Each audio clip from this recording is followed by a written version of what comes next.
There's a scene in Ted Lasso where Jamie Tart, golden boy of ego and impulse, finally breaks down in Dr. Sharon Fieldstone's office.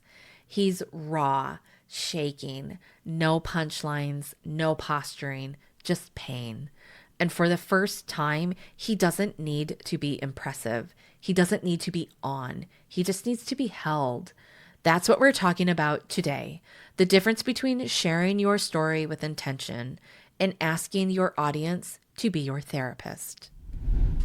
Hey, it's Mary Williams, and this is the School of Moxie Podcast, where we use your favorite TV shows to talk about real business, real leadership, and real damn life. This season, it's Ted Lasso, and today we're tackling a big one. The trend of being vulnerable in public when what we actually need is to be witnessed in private. Don't forget to subscribe for weekly Woo Crew updates at sensiblewoo.com/subscribe. Let me just say it. Your brand can't carry what you haven't healed. It will buckle under the weight of your unprocessed trauma. It will distort your message. It will leak no matter how inspiring you try to make it. And I get it because I've done it. Let's rewind to 2022. The Johnny Depp Amber Heard trial was everywhere. I had been through my own long, terrifying abuse history, and that trial hit a nerve I did not expect. I found myself speaking out publicly, more than I meant to, more than I had processed. It was too much too soon. I was vulnerable, yes, but I wasn't grounded. And when the feedback came in, I didn't have the emotional buffer to filter it. That's when I knew visibility without safety isn't empowerment. It's exposure. Eventually, I found a different doorway. I recorded a powerful personal episode in season 1 with Eunice Brownlee. We talked about coercive control, not just in relationships, but in the online business world, the way entrepreneurship sometimes mirrors abuse cycles, the love bombing, isolation, over-identification with the leader. And because Eunice and I had both done the work, that conversation felt like healing, not performance. It didn't demand anything from the listener. It simply invited them into the truth. That's the line. Your story doesn't have to be hidden, but it does need to be held with care, with clarity, and with boundaries. In Ted Lasso, we see this with Rebecca too. The press tears her apart. They call her petty. They frame her identity entirely around being Rupert's ex. She never leaks her pain to the public, but she does tell the truth. She does surround herself with people who hold her accountable and keep her safe. That's not secrecy. That's sovereignty. And then there's Ted himself. He keeps his trauma hidden until he can't anymore. He has a panic attack in public. He shuts down. And even when he starts seeing Dr. Sharon, he spends weeks avoiding the real stuff because he's trying to lead without letting anyone know he's breaking. This is what I see all the time in business. People trying to be inspirational when what they really need is integration. People writing launch emails that read like trauma journals. People live streaming their breakdowns and calling it authenticity. It's not authenticity. It's emotional outsourcing. And it's not fair to you or your audience. You deserve to be supported without turning your business into your confessional. And your audience deserves your clarity, not your collapse. If you're still inside the wound, the story isn't ready to be told. It's okay to write about it. It's okay to explore it, but don't publish it until you know it won't unravel you.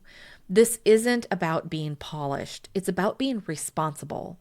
The best stories I've ever read from entrepreneurs weren't the rawest. They were the most resourced. They came from people who had found their footing again, people who could share without needing a certain response, people who had done the messy work off stage so they could speak clearly on the mic. And when you reach that point, your story becomes medicine, not a manipulation tactic, not a marketing crutch, but a legacy. So here's what I want you to sit with this week. Is your audience holding something that should be held by a therapist instead? Are you asking for connection or validation? Are you sharing to serve or to self-soothe? There should never be shame in needing healing, but you do not owe the internet your pain just because vulnerability performs exceptionally well in the algorithm. This episode is brought to you by my membership newsletter, The Woo Crew. But before you commit to another subscription, did you know you can get a free reading every Saturday delivered right to your inbox? Yep, it's totally free and it's designed just for entrepreneurs. Head over to sensiblewoo.com/subscribe to sign up. You'll get a weekly tarot reading to help you make aligned business decisions, plus a peek at whether I'm the right reader for you. No pressure, no sales funnel trap. It's your taste test the ethical way. You'll also receive weekly updates about my online and in-person workshops and events. It's not just a newsletter. It's a weekly media magazine digest for intuitive entrepreneurs who want clarity, strategy, and just the right amount of magic. You are allowed to be whole before you're public. You're allowed to hold your story sacred. You're allowed to wait. You're allowed to heal off stage. Your mess is not your brand. Your healing is not content. Your leadership is not dependent on how much you bleed in your captions. Vulnerability is sacred, but only when it's yours, only when you choose it, only when you're safe enough to hold it without asking strangers to carry it for you. Do your healing first, then write the story, then hit record, then let it fly. That's how your story becomes power. That's how it becomes service. That's how it becomes yours again. Thanks for listening to the School of Moxie podcast. I'm Mary Williams. This season is inspired by Ted Lasso, which is available to watch on Apple TV+. This podcast is written, produced, and edited through my media company, Moxie Studios in Vancouver, Washington. Make sure to subscribe to the School of Moxie podcast on your favorite podcast app and also on YouTube. Leaving a 5-star review helps other listeners find the show, and it is always deeply appreciated. And hey, if this episode helped you feel safer in your silence, send it to someone else who needs to know. You don't have to monetize your healing to be powerful. I'll see you next episode.